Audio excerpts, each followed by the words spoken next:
So this is my Samsung Galaxy S24. This is my main phone that I use out in the field for all of my devices. At the moment, the Wi-Fi is connected to my router, which is just over there.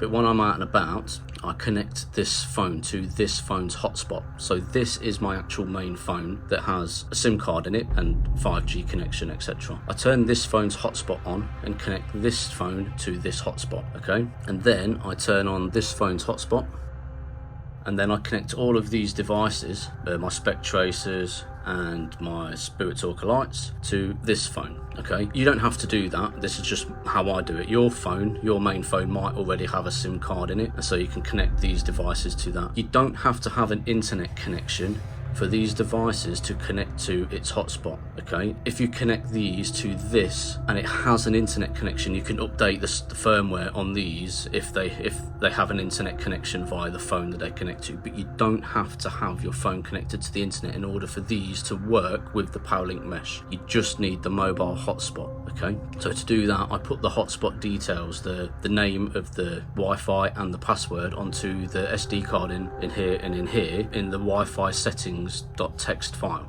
So this now has an internet connection. The mobile hotspot is on. So what I'm going to do now is I'm going to open up the ParaLink-Mesh app.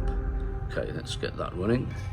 So what that is now doing, don't know if you saw that, but when I first turned it on, a pop-up appeared. When that pop-up appears, the ParaLink-Mesh app is connecting to my web server, spottedghost.com, and it's checking for any updates for the app itself. And if there is an update, it will let you know. You click a button, it will take you to the website. You can just download the new .apk file straight onto the phone and install it. So now that these have got the Wi-Fi details for this phone's hotspot, we can turn them on. So let's just turn on a SpecTracer.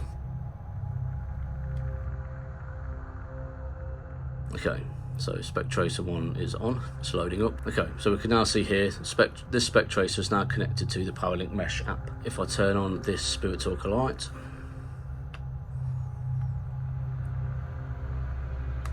great, so we now have a SpecTracer and a SpecTracer Lite. You can connect up to 10 devices. So you could have 6 SpecTracers and 4 SpecTracer Lites. You could have 9 SpecTracers and 1 SpecTracer Lite. You could just have 10 SpecTracers. I do have more devices coming out that will connect to this app, but that's for a future video. So let's just take a look at a SpecTracer. So if we click on this, so when you click on one of the devices within the ParaLink-Mesh, it will pop up this screen. This is only version 1, so at the minute you just have this screen. Eventually, in a future update, this will be over this side. There will be some functions on this side where you'll have more control of the SpecTracer. You don't have to have it full screen in order to use these buttons at the bottom. You can just use the buttons here, you see? So that's now calibrating. I can change the max distance, so we've got down to 50 centimeters. Then we can change the type, so we can have points, lines, or blip mode, okay?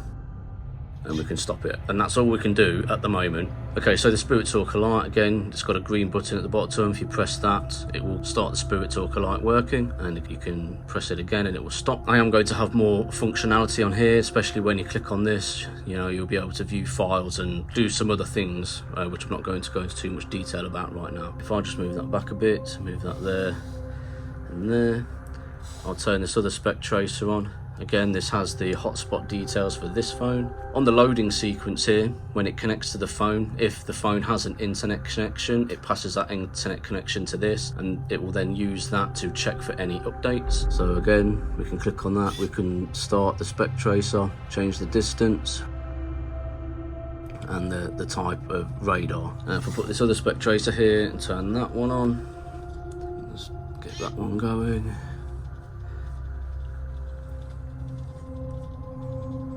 Okay, so we've now got 3 SpecTracers and the SpecTracer Lite. Let's get this one going as well. There we go. So we've now got the 3 SpecTracers going. Let's run SpecTracer Lite as well. And there we go.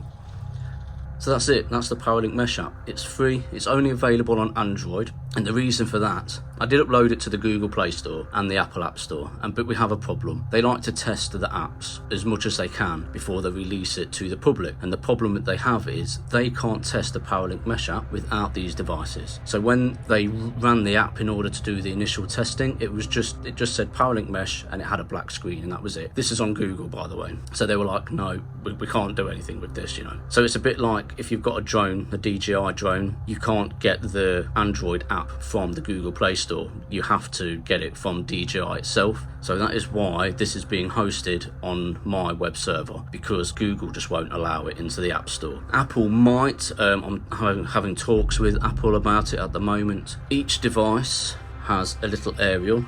I'll show you on this one as well. So just there next to the battery is a little aerial with a blue circle on the top. When the aerial has a blue circle on the top, that means it is connected to the ParaLink-Mesh app. If it's just a green aerial with a green circle, it has an internet connection, but it's not connected to the app itself. So if I shut the app down, you see it's now gone to green, so there's no ParaLink-Mesh app there. And if I relaunch the ParaLink-Mesh app,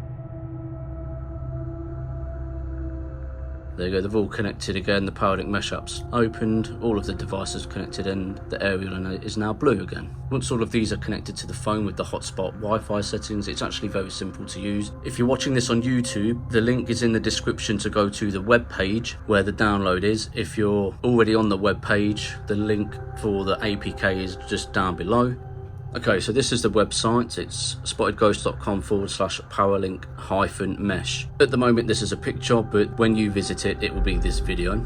So there's some important information. The first one is make sure you are visiting this on the phone that you want to install the ParaLink-Mesh app onto. Do not be inside an app like Instagram or X and try to download and install the app. It will fail. They have their own sort of built-in browsers. If you click on a link, it won't work with that. You have to be using an actual web browser like Chrome, for example. Next, make sure your SpecTracer firmware is up to date. So you need a minimum of version 1.5. So update your SpecTracer's firmware. Make sure it's at least 1.5 or above. The same with the Spirit Talker Lite. Make sure that firmware is 1.5 or above. I mean, just connect them to the internet now. Check your firmware updates and just update it to the latest firmware. Okay, so now we're going to go down to the link. So here is the link, ParaLink-Mesh v1.1 APK. If I click on that, okay, I'm going to download it again. I've downloaded this a minute ago, so I'm just going to do it again to show you. Files downloaded, click on open.